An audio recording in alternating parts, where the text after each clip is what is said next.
We're back, and this is part two.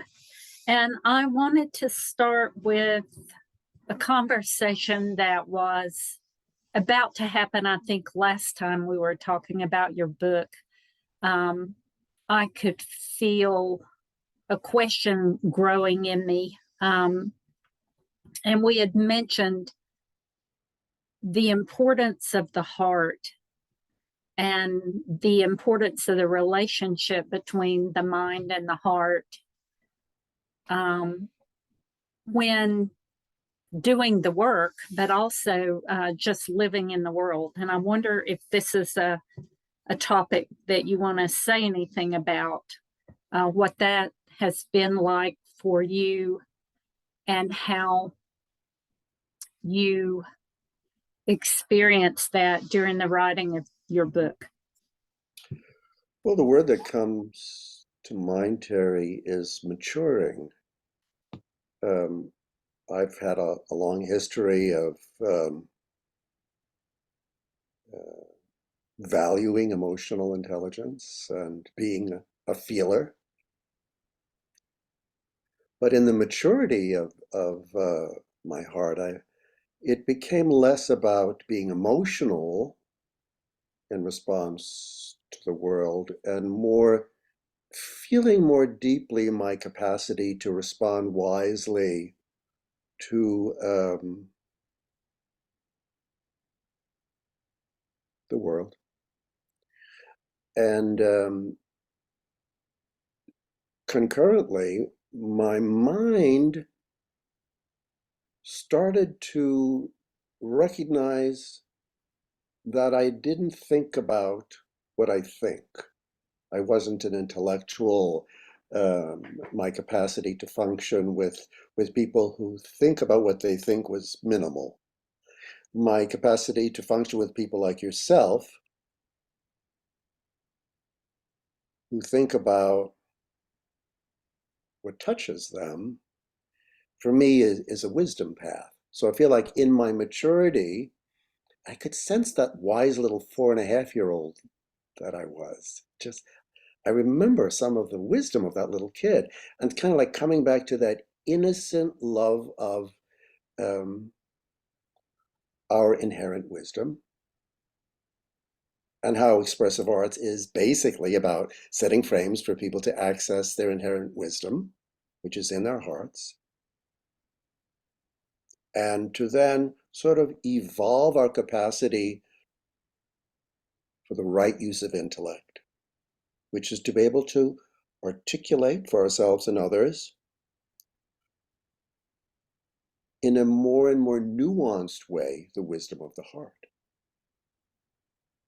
And what we're coming to see in response to the movement within us and between us and around us, to really sort of grow our capacity, not only for awareness, but grow our capacity to respond to all of that movement within, between, and around. So the maturity is this evolution of conscious awareness of sort of this holistic way of holding the world as a thinker feeler, in a way where my emotions don't exhaust me and my thinking doesn't give me a headache, but that both the ability to feel and think become nurturing and generative.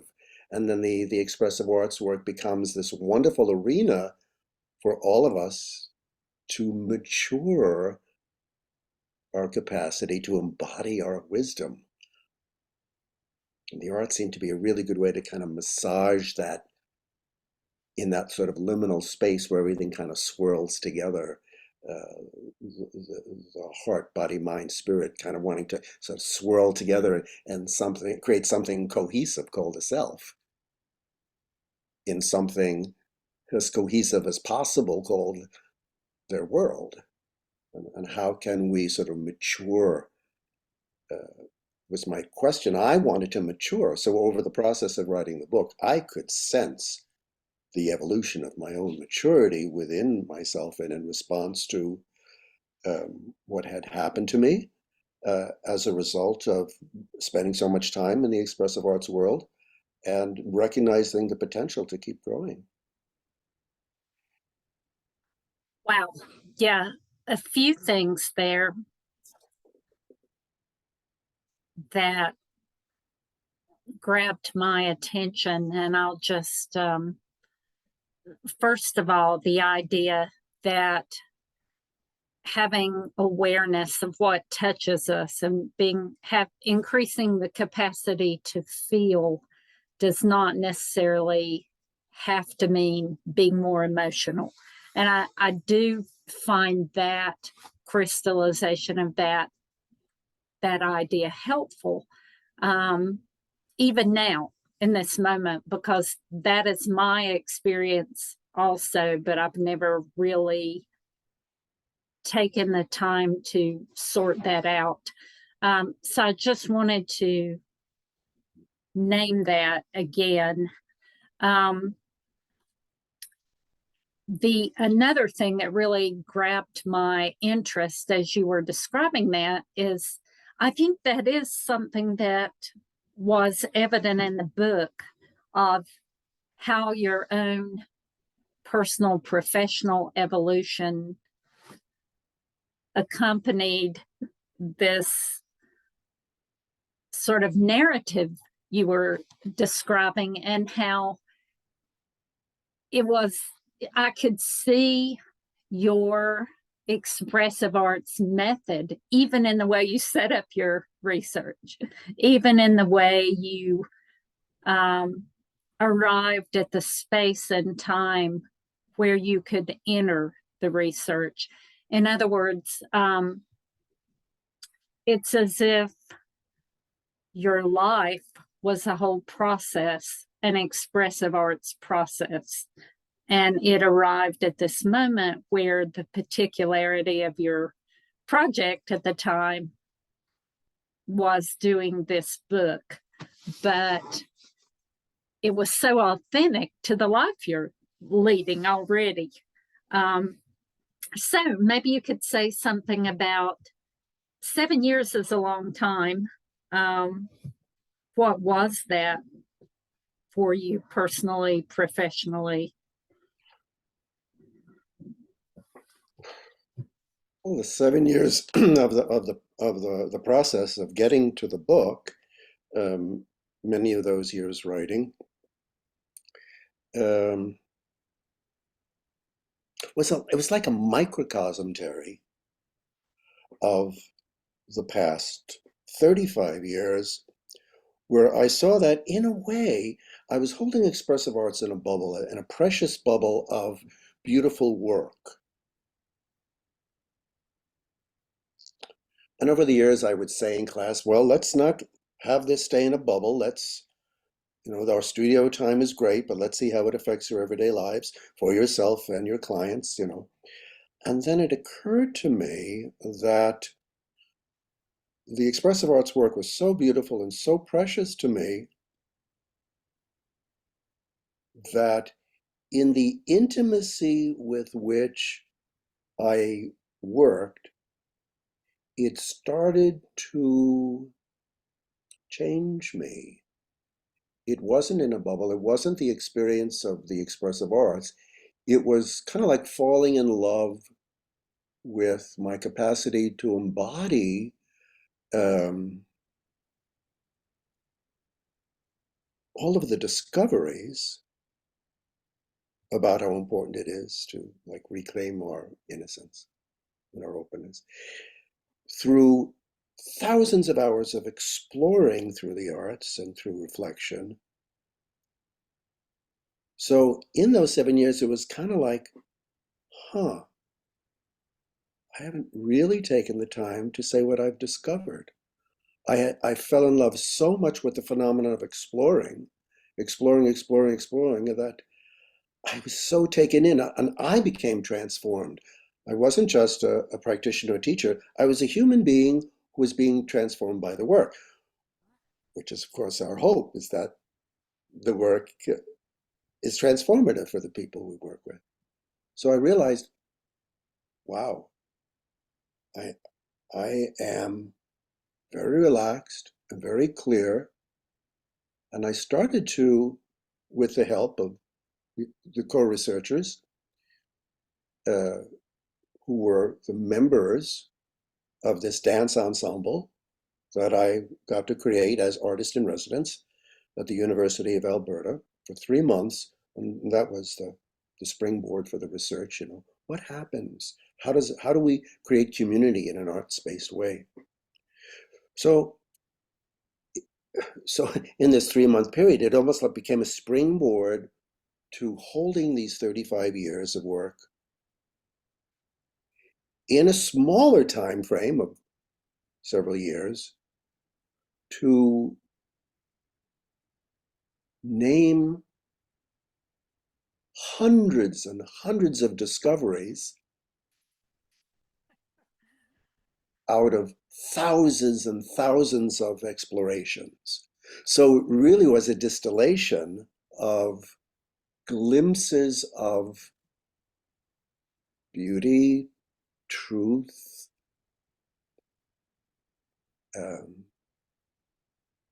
kindnesses, wisdom, distilling.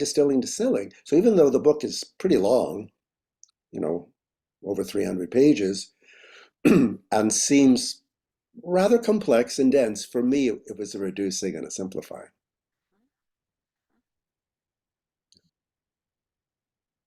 And it took time. Well, I feel I could read it over and over. So to that degree, it is layered with different ways of reading it.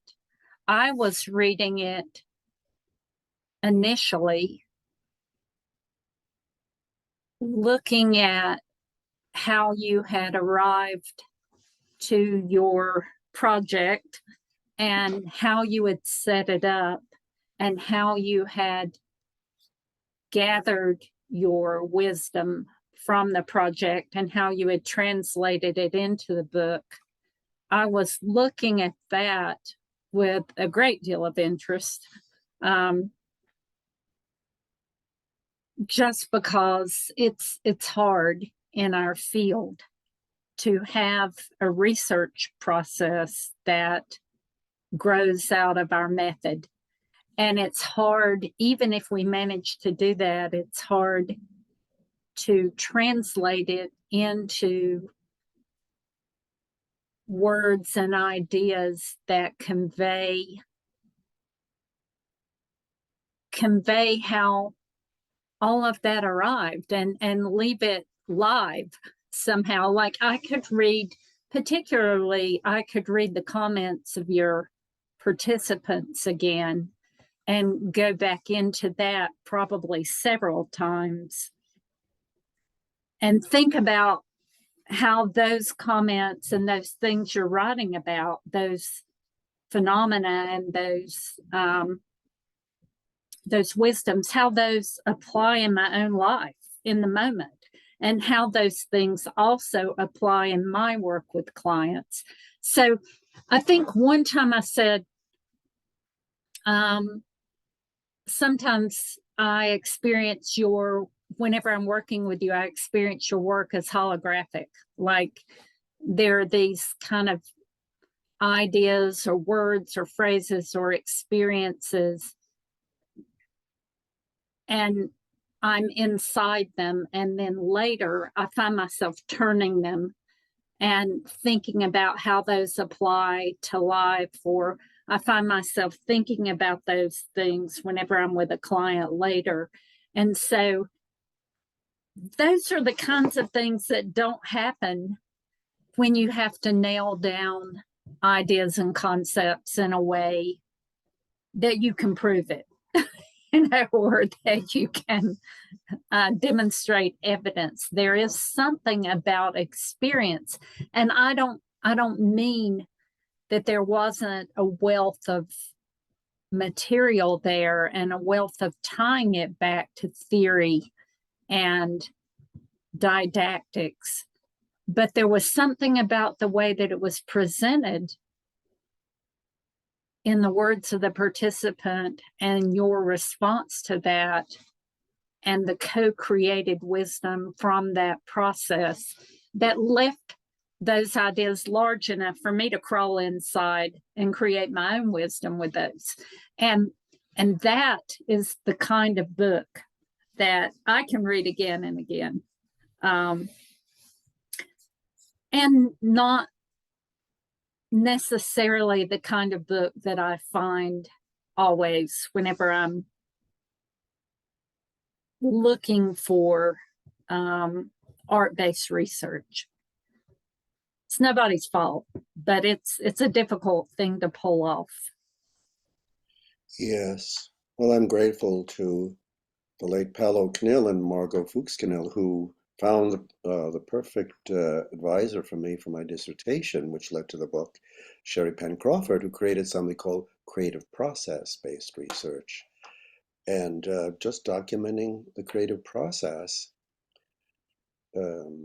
was an incredible doorway to research that for me was a really good match, because my ability to track on a visceral level what I was in awe of, which was the creative process. So the whole book, in a sense, is tracking my awe of the creative process, whether it was creative thinking, creative response, creative dance theater making. So I do think sort of that you can tell that the tone in the book is my own wonder at, when I was a kid, one of my nicknames was Wow. And it's sort of like that little kid that says, wow, wow, wow, wow, wow, so much beauty, so much intelligence, so much intimacy, so many ways to take our inherent beauty and wisdom, look at certain philosophy and theory of the expressive arts work, and kind of dance in this very visceral enjoyment of these concepts being very alive. These are not just what we say crystallization as one of the expressive arts theories. It's we don't say, well, it's a living concept, but it's a very viscerally recognizable way of returning to genuinely creating a life from the inside out, not looking for hints on the outside of how to construct our lives, which then is easily deconstructed. So much energy for myself and almost everybody I knew to be acceptable and lovable and likable, and to construct a self and a life that was that acceptable, likable, and lovable. And I realized once I stopped efforting, the need to be smart or the need to be creative just fell away. So again, part of that maturity was just to have this embodied excitement for making sense of all of this beauty that I'd been exposed to for so many years. And then the beauty of the process was also just so visceral, so that as I was writing the book, that embodied experience of enjoyment, I think you could feel it in the words. Absolutely. Yes. I crave that. I crave that in my own writing. And it opens a possibility. of what the research process could be. So that was a great model for me. Well, I do hope that one thing that this book will do is encourage people to sort of take this word research and move it out of the brain for just a little while and just go say, what do I really want to learn more about, and how shall I explore it? So, Terri, thank you so much for spending some time with me again to sort of reflect on how much this book meant to me in the creation of it, and how grateful I am to people like yourself for giving me some feedback that it reached them. So thank you so much. Thank you for taking the time to talk about it, Markus. I really appreciate your wisdom and your generosity in breaking trail for us and breaking trail for me personally, like you always have. And we'll stop for now, but maybe we'll do another. Sounds good.